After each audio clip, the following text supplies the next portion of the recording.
আসন্ন বিধাননগর পৌর নিগমের ১৬ নম্বর ওয়ার্ডের তৃণমূল প্রার্থী জয়শ্রী বাগুই প্রচার সারলেন চায়ের আড্ডায়। শনিবার নিজের ওয়ার্ডে দলের মহিলা কর্মীদের নিয়ে চায়ের আড্ডায় নিজের ভোট প্রচার করলেন।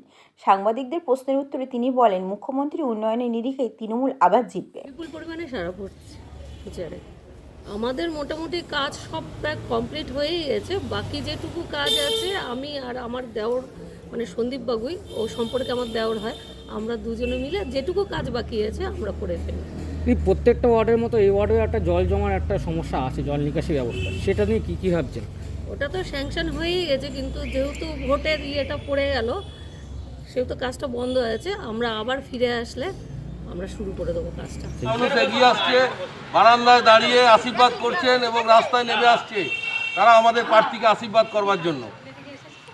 ওয়ার্ডেতে কিছু সমস্যার মধ্যে জল নিকাশি ব্যবস্থাটা সমস্যা আছে, কীভাবে এটা সমাধান করবেন আপনার? জল নিকাশি ব্যবস্থা লাস্ট আমরা মুখ্যমন্ত্রীর কাছে আমাদের বিধায়ক অদিতি মুন্সি আবেদন করেছিল এবং সেই আবেদনে মাননীয় মুখ্যমন্ত্রী সাড়া দিয়েছেন এবং ইতিমধ্যে আমাদের টেন্ডার প্রসেস হয়ে গেছে। খাল কয়েকদিনের মধ্যেই বেসিং শুরু হবে এবং পাম্পিং স্টেশন ইতিমধ্যেই আমাদের হরিচাঁদপল্লীতে তার কাজ শুরু হয়ে গেছে। আগামী বছরে আমরা আশা করি একটিও জল এই এলাকাগুলোয় থাকবে না। জয়ের ব্যাপারে কতটা আত্মবিশ্বাস? জয়ের ব্যাপারে আমি 100% আত্মবিশ্বাস। এখানে আর মানে তৃণমূল কংগ্রেস ছাড়া আশা করি কোনো পার্টি আর এখানে কোনো করতে পারবে না।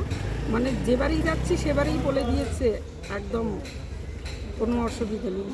মুখ্যমন্ত্রী তো এত উন্নয়নের প্রকল্প করেছেন, কোন প্রকল্পটাকে নিয়ে মানুষের কাছে যাচ্ছেন, কি বার্তা দিতে যাচ্ছে? সমস্ত, যেমন এই স্বাস্থ্যসাথী, যেমন লক্ষ্মীর ভাণ্ডার, সব কিছু নিয়েই আমরা যাচ্ছি।